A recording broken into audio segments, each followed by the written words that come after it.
Hello, hope y'all are all doing well. It's April 2nd. So today we're going to be talking about mainly two things.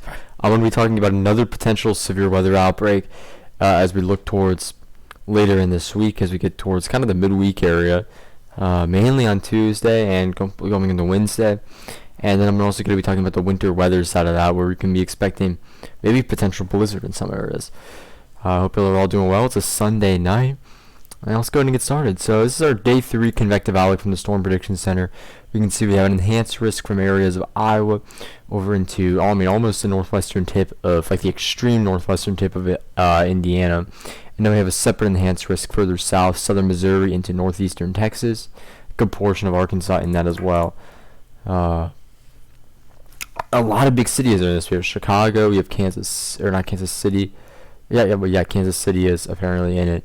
Almost goes down to St. Louis, but St. Louis is in the slight risk.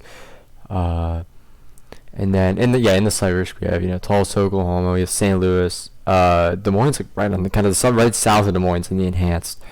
So pretty once again a very large area being affected by this whole entire risk based off like the outlook looks very similar to last week, really Friday's risk, but.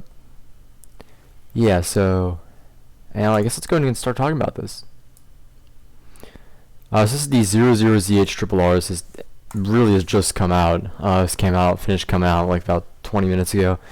And there's some issues, okay? There's some issues regarding the severe weather threat and kind of the extent in which we can expect that severe weather threat to exist, which we're going to get into now. So this is Tuesday. I think this would be about... This would be 1 p.m., okay? I had to, add the numbers in my head there, but...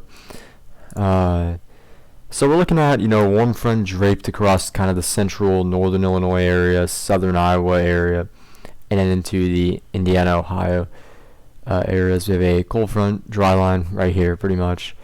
Our low is way back here, though. Our low is far back here. We have, an occlusion, in the setup here, okay, but I want to go ahead and take a box down. Keep in mind, this isn't at our best, our best time frame, but we're going to take a relatively large box downing. And, okay, so, an issue, okay, first of all, is this warm nose right here, at about, 800 millibars. So, that warm nose is pretty much going to be hindering storm development. It just acts as a hindrance. But other than that, though, without that warm nose there, we have a very good environment for these storms to pretty much just produce large hail, damaging winds, and the potential for strong tornadoes. But the issue is that warm nose. Okay, so at 18Z we take a look at composite reflectivity, and there's practically nothing across most of this area here. That's gonna be an issue, is getting convection according to the HRRR. We don't have any convection that goes off. Now consider this is just 18Z, okay, but it's not. We go ahead a couple more hours, 20Z. We're seeing a couple of storms go off, even producing some very large hail. We take a box sounding, go back to dew points here, take a box sounding, just so not really cherry picking. We'll take one right here in Illinois, and yeah, the sounding is supportive of some massive hail. You get some big hail out of this, but it's just that stupid warm nose right there that's going to be hindering storm development. And generally the HODO and stuff, in my opinion, that's at that 10 sig. That's not even that. It's pretty impressive, I guess you could say, but it doesn't look as good as last week, which is a thing. A lot of people have been in my opinion, hyping up this event. I definitely think this event has the potential to do some bigger stuff, maybe than last week, depending on what we actually see as we get closer to it. But as of right now, in my opinion, it doesn't look as significant. Just a couple more issues with this event. By 22Z, we do have some storms going off. Okay, we can see we have the storms right along that kind of triple point corridor right there. Let's go ahead and take a sounding. It might be a little contaminated, but that's why we take box soundings. And yeah, so we can see this is why we were starting to get rid of that warm nose. The warm nose is collapsing. So these storms can actually initiate. The shear actually up here is much better. We can see, that's probably pushing moderate risk right there. With that sounding, in my opinion. And as of right now, I honestly do think that our highest tornado threat will be across this area here. Once again, very, very similar to what we saw with last week's event, although we did see tornadoes like all the way into this region here. But I think this area here will be our top place to watch at this point. And there's still, I mean, big changes could occur tomorrow with like specific placement and stuff of everything. But even by like this is now 7 p.m. Take another box signing. Let's take a massive box signing. Let's take one over like all of central Illinois. And what's consistent with it though is we just have, I mean, the shear profiles are very supportive of tornadoes. Once again, this is probably just a 10-sig sounding. Although this is a very, keep in mind, this is a massive box sounding. So it's not going to be as good as we have. Like some of these environments in specific areas are definitely better than others. This is just kind of an average. But I mean, everything is supportive. I mean, I definitely think hail is going to be a big threat. I think with any storm we see, we are going to see some massive hail in that area on Tuesday. Now I do want to talk about some other models though, because I mean the HRRR is not the only model. We have the NAM and stuff. So let's take a look at the NAM. Okay, so first of all, the NAM 3, it already seems to be a little further south with the placement of the low, and therefore the placement of the fronts is different. Also further west, like we don't see this type of environment a lot get all the way over like eastern Kansas, but we take a sounding, and yeah, we also have that warm nose here. That's going to be a hindrance. It's right in between 850 and like 780 millibars. It's like right in that corridor. Shear profiles look pretty mid. I mean, that's like a it's like a 5, not a 5. It's like a 10 sig, but it's still pretty. It's still probably. Keep in mind, this isn't once again, this isn't the best model we could actually be looking at. Let's go back to the 18Z and just see.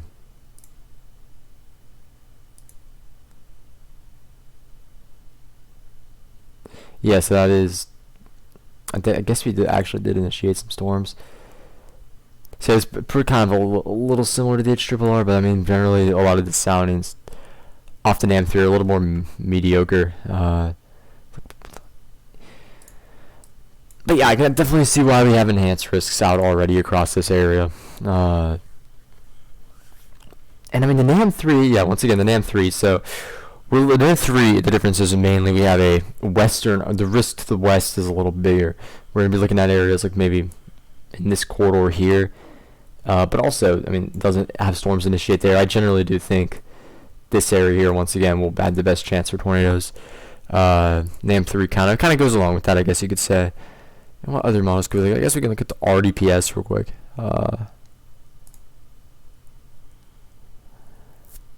So it seems this is interesting here, I guess you could say, because it barely has any moisture actually getting into the area. But we'll take a sounding. Let's see if it's any good. Okay. So yeah, no, it's not that great. Hodo looks a little similar to the NAM 3s actually. That's what's pretty cool. And we got to go back to the 12Z run of the NSSL, which actually doesn't go out far enough. That's my bad. No, the FV3. Okay, the FV3 will go out far enough. It will go out far enough. So let's take a look at it. Okay. So it's not just printing supercells across like the entirety of the Midwest. That's good to see. Okay, with this sounding, I mean, honestly, this is not the best. But once again, it's not bad though. I'm not saying that. I mean, a lot of these soundings, like if I'm just saying they're not the best, in my opinion, they're definitely not bad. It's definitely like an enhanced risk. I mean, they're still support dangerous storms and stuff. I just mean like, I don't see like people are already saying we're gonna get like a moderate or I definitely think we're gonna get a moderate risk. I think we'll probably see a moderate risk tomorrow. But this is such a like conditional event that if we can get this stupid hindrance, like this stupid warm nose going out of here, then it wouldn't be. I mean, the environment would be pretty good, and we would see many supercells. With once again the hail threat, I think we're gonna see a big hail threat. But this, yeah, I mean, once again, doesn't look too bad there in the FE3 either. Not gonna look at it too much. Let's take a look at this new model. Actually, it's the 12Z is still coming out, so probably not gonna look at it. It's actually the 12Z from Friday. Okay. Yeah, I don't know. Is this? I'm kind of curious. Is this model the one that's going to be replacing the HRRR? I've heard they're getting rid of the HRRR soon, which, uh, I don't know how I feel about that though, because I have a feeling that the GFS was better before they actually updated it. Okay, I mean it used to be I really think it used to be better. I don't understand why, but I do think it used to be better. But yeah, so the last thing I want to talk about severe weather wise is I want to move down like a little further south here, because once again that severe weather risk like extends all the way down into these more southern areas. So we see we have our front right there. Kind of curious to see a triple R of any storms in these southern. Yeah, so barely anything down here, but we'll take a sounding. We'll see if we can get anything good. Like a massive box sounding once again. And yeah, I mean generally the shear profiles are better than they are in the Midwest. In my opinion, that's a better hodo and stuff. Hail threat will be probably, I think we'll probably see maybe a 15, 30 hail extended, maybe into like northern Arkansas, but I don't see the like a massive hail threat down here as much as I did further north. Why is the 3 Cape so low? What? Honestly, 3? What? I've never. Okay. I gotta learn more about what 3 Cape does. I mean, if any of y'all know, like what, I mean, I have an idea of what it does, but I don't. It's one of those things that I tried to like kind of look at what it actually does, and everybody I've asked just tells me different things. So I mean, if you do maybe have an idea, I know it has something to do with definitely tornadoes. I noticed that, but a lot of stuff I've learned, just like weather stuff I've learned just over like looking at events and stuff and actually seeing what happens, and I've kind of learned what's good. But I haven't really had enough time. I haven't been looking at 3 Cape for enough time to really fully understand that. And there's some weird surface like cap right there, so that could also be a hindrance to that risk further south. And of course in the middle we have this area where we have a little bit less of a severe weather potential just because of capping issues as well. So that's why we have the drop off to a slight risk in the middle there. But now I want to talk about the winter weather side of things, okay, because I don't want to make this video extremely long. So by tomorrow afternoon, this is let's go Central Time here, so this will be 6 p.m. We're starting to look at some snow in areas of Wyoming into even portions of southwestern South Dakota. And then by Tuesday morning, we can see, actually, let me move to the northern plains here. We're starting to see that snow moving into areas like maybe Bismarck, light snow by Tuesday morning, Fargo and Grand Forks. And then throughout the day Tuesday, this snow just continues getting dumped on in South Dakota. We continue to see it across areas, especially like down by Fargo, Grand Forks, southeastern North Dakota. We continue to see that, and even Tuesday evening, we're still seeing that snow being dumped. Maybe a little bit of an ice storm too across areas, a good portion of southeastern South Dakota, and just a mess in central Minnesota from this. But the HRRR doesn't go out far, doesn't completely go out far enough, but we already see like a couple, like 2 feet of snow almost in some areas near Rapid City. About a foot of snow, maybe 13, 14 inches for a good portion of like western, northern South Dakota into areas of southeastern North Dakota. It's getting on, it's still snowing in this area. We can still see like over the past hour we've been picking up like an inch of snow in some areas of South Dakota, and that snow is just getting started in like this area here, northern Minnesota. And we'll take a look at some other models in just a second. But look at these winds. Keep in mind, this is in knots here, but at 7 p.m. we are gusting to like roughly around 35, 40 miles per hour in multiple areas of central South Dakota, all the way to northern Nebraska with some of that snow as well. Gusting to like around 30, 33, 34 in Grand Forks and Fargo. Just generally gusts like 30, like in the mid 30s across many areas. We're probably going to see some reports in the 40s at some of the airports. So I think we'll definitely have a chance of verifying blizzard conditions, especially in my opinion, this area here. Good chance we'll actually verify like complete blizzard. We're going to take a look at how the HRRR just completely dumps. That's like completely dumps snow. So is the NAM3. So what is the NAM3? I've never seen this, but why is the heaviest snow further away from the low than like the precip close? Why is there? That does not make sense to me.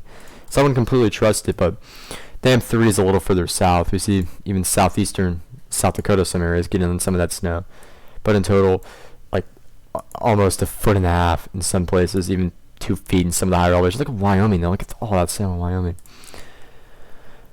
So a lot of snow, wind gusts, pretty similar, I'd say. So now we're just gonna switch over to the GFS here. Let's get this message going. There we go. So this all moves out of here by pretty much Wednesday, like evening. We see more snow on the backside, maybe even some like convective banding, I guess you could say, pushing down in the backside and on the back, like into Minneapolis, into areas of Wisconsin as well. Total snowfall in total on the GFS is just good. So I mean, or not good, I guess, for some places. If you like snow cases, this is good, very good.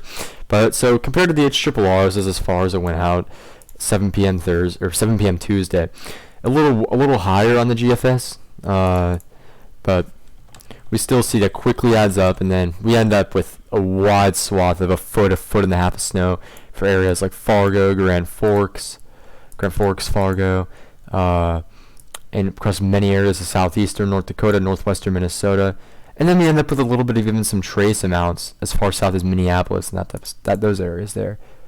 Now I got to go over to the European on Pivotal because I don't have with the you can't. I don't think you can look at European snowfall. Can you? I'd be very surprised if you can look at it for free. Oh, you actually can. Okay. So the European is pretty similar to the GFS actually. I didn't know you could look at that. That's pretty cool that they let you actually do that for free. And I have Pivotal Weather Plus again, so I can do it there, but we'll just do it on COD because we've already been looking at it, so there's no point in changing. But we can see we have once again a foot and a half of snow in many places. I mean, even some isolated areas over a foot and a half, northeastern North Dakota. So hotspot is definitely going to be in this area here. Very, very good model consistency with that. Very likely going to verify blizzard conditions and over a wide swath of areas. Even if you don't verify blizzard conditions, it's still going to be windy with snowfall, with a lot of snow. So I mean, roads would be treacherous. Travel would become very, very hard across South Dakota and North Dakota, and even Minnesota. Especially look at Wyoming too. A lot of people don't talk about Wyoming, including me. But Wyoming will also be like seeing a lot of stuff from this. We go down to this, and we can see most of eastern Wyoming seeing a lot of snow, and some of the higher elevations maybe like 2 feet, which of course is actually probably higher than that. Yeah, we can see HRRR goes in like 15 inches in some places. But yes, that'll pretty much wrap up the video. Hope y'all enjoyed it. Thank y'all for watching, and I should be back. I'm gonna come back. I mean, I'm on spring break and I'm not doing anything, so I'll probably have another video out tomorrow. But yes, goodbye.